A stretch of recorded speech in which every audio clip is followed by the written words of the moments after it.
নমস্কাৰ আপোনালোক সকলোকে পুনৰবাৰ স্বাগতম নস্মাই মছজিদ বন্ধুসকল বলগতে চাওক আজি 9টা গুৰুত্বপূৰ্ণ খবৰ। প্ৰথমটো খবৰ, পঞ্চায়ত নিৰ্বাচনক লৈ ৰাজ্যিক কেবিনেটৰ ডাঙৰ সিদ্ধান্ত। নিৰ্বাচনৰ পূৰ্বে প্ৰতিটো গাঁও পঞ্চায়ত আৰু ব্লকৰ সীমা পুনৰ নিৰ্ধাৰণ কৰা হ'ব আৰু নৱেম্বৰত অনুষ্ঠিত হ'ব ৰাজ্যৰ পঞ্চায়ত নিৰ্বাচন। পঞ্চায়ত নিৰ্বাচনক লৈ ডাঙৰ সিদ্ধান্ত ৰাজ্য চৰকাৰৰ। নিৰ্বাচনৰ পূৰ্বে প্ৰতিটো ব্লক আৰু গাঁও পঞ্চায়তৰ সীমা পুনৰ নিৰ্ধাৰণ কৰা হ'ব। ৰাজ্যত আৰম্ভ হৈছে পঞ্চায়ত নিৰ্বাচনৰ প্ৰস্তুতি। পঞ্চায়ত নিৰ্বাচনৰ পূৰ্বে নিৰ্ধাৰণ হ'ব সীমা পুনৰ নিৰ্ধাৰণ। বিধানসভা সমষ্টিৰ পিছত এইবাৰ গাঁও পঞ্চায়ত আৰু ব্লকসমূহৰ সীমা পুনৰ নিৰ্ধাৰণ কৰা হ'ব। সৰ্বাধিক 17টা গাঁও পঞ্চায়ত লগ লাগি এটা ব্লক হ'ব। 30 আগষ্টৰ ভিতৰত সম্পন্ন কৰা হ'ব এই সম্পূৰ্ণ প্ৰক্ৰিয়া। গাঁও পঞ্চায়তৰ সীমা পুনৰ নিৰ্ধাৰণৰ পিছতেই ব্লকৰ সীমা নিৰ্ধাৰণ কৰা হ'ব আৰু 15 ছেপ্টেম্বৰৰ ভিতৰত ব্লকৰ সীমা পুনৰ নিৰ্ধাৰণ সম্পন্ন হ'ব আৰু নৱেম্বৰত অনুষ্ঠিত হ'ব ৰাজ্যৰ পঞ্চায়ত নিৰ্বাচন। ৰাজ্যিক কেবিনেট বৈঠকৰ অন্তত এই কথা ঘোষণা কৰিছে ৰাজ্য চৰকাৰৰ কেবিনেট মন্ত্ৰী ৰণোজ পেগুৱে। পৰৱৰ্তী খবৰ, নেৰানেপেৰা পৰা বৰষুণৰ ফলত ৰাজ্যত স্তব্ধ হৈ পৰিছে জনজীৱন আৰু তাৰ মাজতে ভাৰতীয় বতৰ বিজ্ঞান কেন্দ্ৰৰ পুনৰ আগজাননী।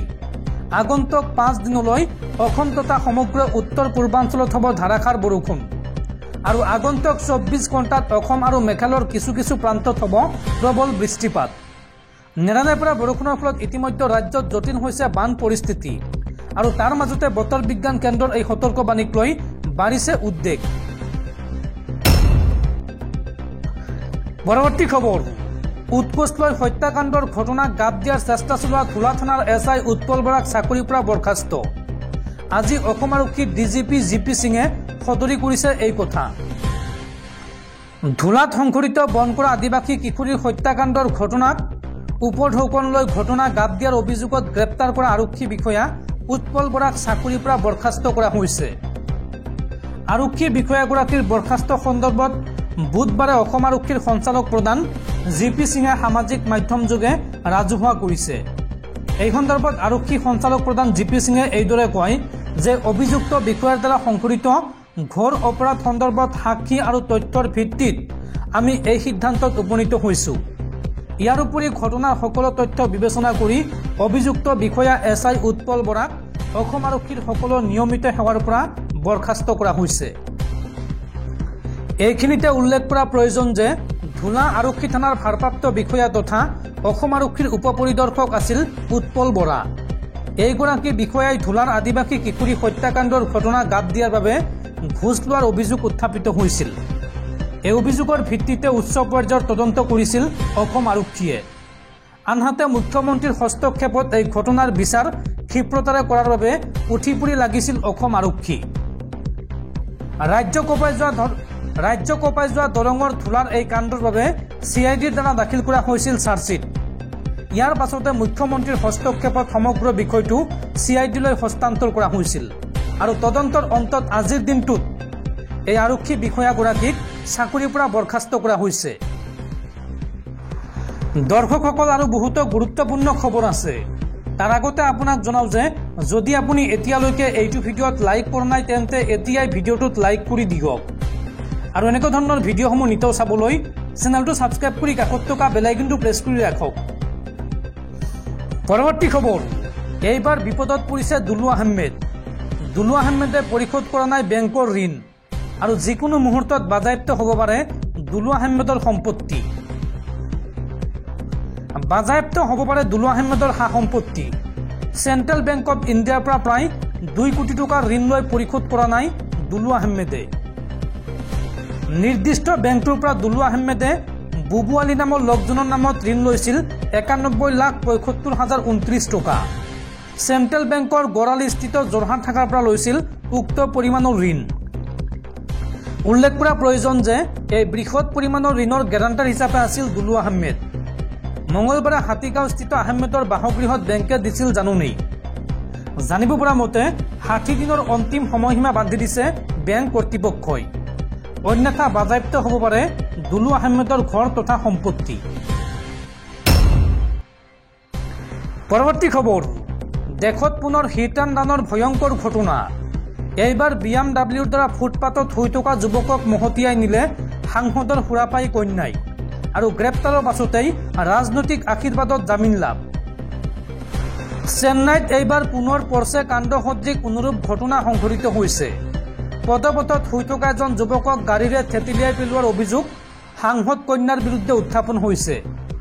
অভিযোগ অনুসৰি মদ্যপান কৰি গাড়ী চলাইছিল। এই ঘটনাই অঞ্চলটোত উত্তেজনা বিয়পি পৰে।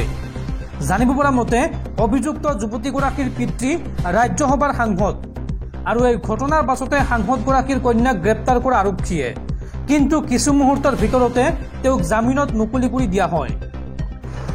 আৰক্ষীৰ সূত্ৰ অনুসৰি YSR কংগ্ৰেছৰ ৰাজ্যসভাৰ সাংসদ বেদ মস্তানদাৰৰ কন্যা মাধুৰী সোমবাৰে নিশা প্ৰেমিকৰ সৈতে BMW গাড়ীৰে উভতি আহিছিল। মাধুৰীয়ে গাড়ীখন চলাই আছিল। নিশা বসন্তনগৰ অঞ্চলৰ ফুটপাথত এজন যুৱক শুই আছিল, কিন্তু BMWৰ গাড়ীখনে নিৰ্ধাৰিত যুৱকজনক মহতিয়াই নিয়ে আৰু দুৰ্ঘটনা সংঘটিত হোৱাৰ পাছত তেওঁ গাড়ীখন লৈ পলায়ন কৰে। অৱশ্যে তেওঁৰ প্ৰেমিকে গাড়ীৰ পৰা নামি স্থানীয় লোকৰ সৈতে কাজিয়া আৰম্ভ কৰাৰ অভিযোগ উত্থাপন হৈছে। স্থানীয় লোকে ভুক্তভোগী যুৱকগৰাকীক উদ্ধাৰ কৰি ৰক্তাক্ত অৱস্থাত চিকিৎসালয়ত ভৰ্তি কৰায় যদিও চিকিৎসকে তেওঁক মৃত বুলি ঘোষণা কৰে। এই সন্দৰ্ভত আৰক্ষীৰ এগৰাকী জ্যেষ্ঠ বিষয়াই জনোৱা মতে এই ঘটনাৰ তদন্ত আৰম্ভ কৰা হৈছে। অৱশ্যে জামিনত মুকলি কৰি দিয়া হৈছে অভিযুক্তক। আৰক্ষীয়ে জনোৱা মতে মৃত যুৱকজন পেছাত এজন চিত্ৰশিল্পী। মাত্ৰ 8 মাহ আগতে তেওঁৰ বিয়া হৈছিল। অভিযুক্তৰ বিৰুদ্ধে কঠোৰ শাস্তি প্ৰদানৰ দাবীত মৃতকৰ আত্মীয় আৰু স্থানীয় লোক থানাত সমবেত হয় আৰু প্ৰতিবাদ সাব্যস্ত কৰে। আৰক্ষীয়ে অঞ্চলটোৰ CCTV ফুটেজৰ ভিত্তিত তদন্ত কৰে। জানিব পৰা মতে যুৱকজনক খুন্দা মৰা গাড়ীখন সাংসদ বেদ ৰাওৰ কোম্পানীৰ গাড়ী আৰু সেই ভিত্তিতে আৰক্ষীয়ে গ্ৰেপ্তাৰ কৰা মাধুৰীক। অৱশ্যে গ্ৰেপ্তাৰ হোৱাৰ পাছত তেওঁ থানাৰ পৰা জামিন লাভ কৰে। উল্লেখযোগ্য যে জগনমোহন ৰেড্ডীৰ দলে 2022 চনত বেদক ৰাজ্যসভালৈ প্ৰেৰণ কৰিছিল, কিন্তু তাৰ আগতে তেওঁ বিধায়ক আছিল। ৰাজনীতিৰ লগত তেওঁৰ দীৰ্ঘদিনীয়া সম্পৰ্ক। ইয়াৰ বাহিৰেও বেদ সাগৰীয় খাদ্যৰ ব্যৱসায়ৰ লগত জড়িত। তেওঁৰ কোম্পানী BMR অতি জনপ্ৰিয়। মাধুৰীয়ে জামিন লাভ কৰাত এতিয়া ক্ষুব্ধ হৈ পৰিছে বহু লোক। তেওঁলোকৰ প্ৰশ্ন, ৰাজনৈতিক প্ৰভাৱৰ বাবে বেদে ছোৱালীজনীক জামিনত মুকলি কৰি দিলে নেকি? পৰৱৰ্তী খবৰ, ৰাজ্যত হ'ব লগা 5টা সমষ্টিৰ উপ নিৰ্বাচন সন্দৰ্ভত এইবাৰ হিমন্ত বিশ্ব শৰ্মাক উভতি ধৰিছে APCCৰ সভাপতি ভূপেন বৰাই। ভূপেন বৰাৰ মন্তব্য, মুখ্যমন্ত্ৰী হিমন্ত বিশ্ব শৰ্মা নিৰ্বাচন আয়োগ নেকি? আৰু ৰাজ্যত হ'ব লগা 5টা সমষ্টিৰ উপ নিৰ্বাচনত 4টাতে ভাল ফলাফল দেখুৱাব কংগ্ৰেছে, এই বুলি মন্তব্য কৰে ভূপেন বৰাই। কেৱল ধৰ্মীয় মেৰু বিভাজনৰ ৰাজনীতি কৰি নিৰ্বাচনত জয়ী হোৱাটো সম্ভৱ নহয়, সেই কথা উত্তৰ পূবৰ আঞ্চলিক দলসমূহে স্বীকাৰ কৰিছে। NDAৰ অংশীদাৰী দল NDPPৰ মুৰব্বী নেফিউ ৰিঅ'ৰ প্ৰস্তাৱ সন্দৰ্ভত এই মন্তব্য কৰিছে APCCৰ সভাপতি ভূপেন বৰাই। তেওঁ কয় যে NDAৰ লগত থকা নাগালেণ্ডৰ দলটোৱে প্ৰধানমন্ত্ৰীক আনুষ্ঠানিকভাৱে পত্ৰ লিখি ধৰ্মক লৈ ৰাজনীতি নকৰিবলৈ তথা ভাৰতীয় সংবিধান অনুযায়ী ধৰ্ম নিৰপেক্ষতা বৰ্তাই ৰাখিবলৈ আহ্বান জনোৱাটোৱে বিজেপিৰ ৰাজনীতিৰ প্ৰকৃত স্বৰূপ উদঙাই দিছে। সভাপতি ভূপেন বৰাই লগতে কয় যে মুখ্যমন্ত্ৰী হিমন্ত বিশ্ব শৰ্মাই অসমত বেলেগ ধৰণে কথা কৈ আহিছে, যি কথা বতৰাই অসমৰ ৰাজনৈতিক পৰিৱেশ বিষাক্ত কৰি আহিছে। সভাপতি ভূপেন বৰাই লগতে কয় যে নেডাৰ আহ্বায়ক হিচাপে মুখ্যমন্ত্ৰীয়ে NDPP দলৰ পত্ৰখন সন্দৰ্ভত নিজৰ স্থিতি স্পষ্ট কৰি দিয়া উচিত, কিয়নো মুখ্যমন্ত্ৰী হৈছে নেডাৰ আহ্বায়ক আৰু NDPP দলটো নেডাৰ অন্তৰ্গত। গতিকে নেফিউ ৰিঅ'ৰ কথাখিনিক লৈ তেওঁ সন্মত হয় নে নহয় সেয়াও জনাব লাগে। যদি সন্মত নহয় তেন্তে সম্পৰ্ক ছেদ কৰক। সংবিধান প্ৰদত্ত যি পথৰে কংগ্ৰেছে আগবাঢ়িছে, একেটা পথৰে দেশৰ জনতায়ো আগবাঢ়িব বিচাৰিছে।